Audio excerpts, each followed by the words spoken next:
Hi guys, welcome to my channel అమలు diaries. So మీరు కనుక నా ఛానల్ కొత్తగా చూస్తున్నట్లయితే like, share and subscribe. So వీడియోలోకి అయితే వెళ్ళిపోదాం. ఏంటంటే మేమైతే పాలకొల్లులో పని ఉందని వచ్చామండి. సో మా వర్క్ అంతా కంప్లీట్ అయిపోయింది. మేమైతే ఇక్కడ ఎలాగో వచ్చాం కదా అని ఇక్కడ ఫేమస్ అండ్ ట్రెండింగ్లో ఉన్న ఒక ఫుడ్ ఐటమ్ అయితే ట్రై చేయాలని అనిపించింది. సో అందుకని మేమైతే వెళ్తున్నాము. నేను వీడియోలో రూట్ కూడా క్లియర్గా చూపిస్తున్నాను చూడండి. మన పాలకొల్లు నుంచి భీమవరం వెళ్ళే దారిలో మనకి రైల్వే గేట్ ఉంటుంది కదండి, మీ అందరికీ తెలుసు కదా. సో ఆ రైల్వే గేట్ పక్కనే ఉంటుందండి ఈ స్టోర్ అనేది. సో ఎక్కడ ఏంటనేది కూడా నేను చూపిస్తున్నాను, క్లియర్గా చూడండి. ఇక్కడ మనకు వచ్చేసరికి ఫేమస్ ఏంటి అని అంటే డిజర్ట్ ఐటమ్స్ అండి. సో ఈ క్రీమ్ సిటీ చూసారు కదా, క్రీమ్ సిటీ అని ఉంటుంది. ఇక్కడికైతే లోపలికి వచ్చేసాం. ఇక్కడ మనకి జ్యూసెస్ ఉన్నాయి, డిజర్ట్స్ ఉన్నాయి, warm desserts, scoops, stone ice cream concepts ఉన్నాయి. అంతేకాకుండా ఐస్ క్రీమ్ రోల్స్ కూడా ఉన్నాయి. నాకైతే ఐస్ క్రీమ్ రోల్స్ చూడగానే చాలా బాగా, నాకు అవి అయితే కనుక చాలా ఇష్టం అండి. సో ఇక్కడైతే ఉన్నాయి కదా అని అనిపించింది. బట్ ఇంకొకటి ఏంటంటే అది ఓన్లీ నైట్ టైం మాత్రమే, ఈవినింగ్ మాత్రమే చేస్తారంటండి. ఎందుకంటే డే టైం అనేసరికి హీట్ ఉంటుంది కదా, సో చేయడం కుదరదు అని అన్నారు. సరే అని చెప్పి మేమైతే ఆప్రికాట్ డిలైట్ ట్రై చేసాము.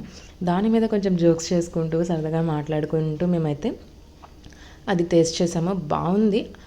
నాకైతే అంత హైప్ అయితే ఏం అనిపించలేదండి దాని మీద. ఓకేగా ఉంది, బాగుంది, పర్లేదు. సో మేమైతే సరదాగా కొంచెంసేపు అలా నవ్వుకుంటూ మాట్లాడుకుంటూ మేమైతే అది తినేసాం, కంప్లీట్ చేసాం. తర్వాత ఇంకొక ఐటెం కూడా ఆర్డర్ చేసామండి. ఏంటంటే సిజ్లింగ్ బ్రౌనీ.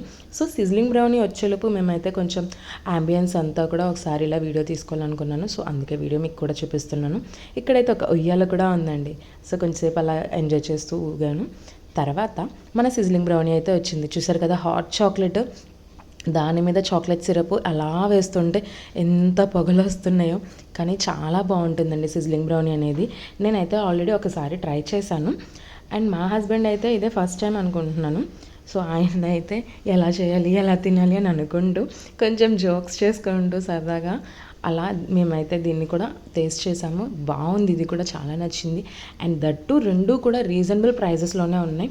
సో మీరు కనుక పాలకొల్లు నరసాపురంలో ఉంటే కనుక మీ అందరికీ తెలిసే ఉంటుంది. బట్ ఇంకొకసారి కూడా మీరైనా వెళ్ళాలి అని అనుకుంటే ఇక్కడైతే తినచ్చు. టేస్ట్ కూడా చాలా బాగుందండి. యాంబియన్స్ పరంగా కానీ టేస్ట్ పరంగా కానీ అంతా కూడా చాలా బాగుంది. మాకైతే నచ్చింది. సో ఇట్స్ నాట్ ఇదేంటంటే నా జెన్యూన్ రివ్యూ. నాకైతే ప్లేస్ నచ్చింది అండ్ అలాగే టేస్ట్ కూడా నచ్చింది. సో అందుకే నేను కూడా మీకు ఎవరికైనా సజెషన్ ఇస్తున్నాను. సో అలా తినేసి మేమైతే కనుక మళ్ళీ బ్యాక్ టు నరసాపురం అయితే వచ్చేసామండి. అంతే. వీడియో నచ్చినట్లయితే లైక్, షేర్ అండ్ సబ్స్క్రైబ్.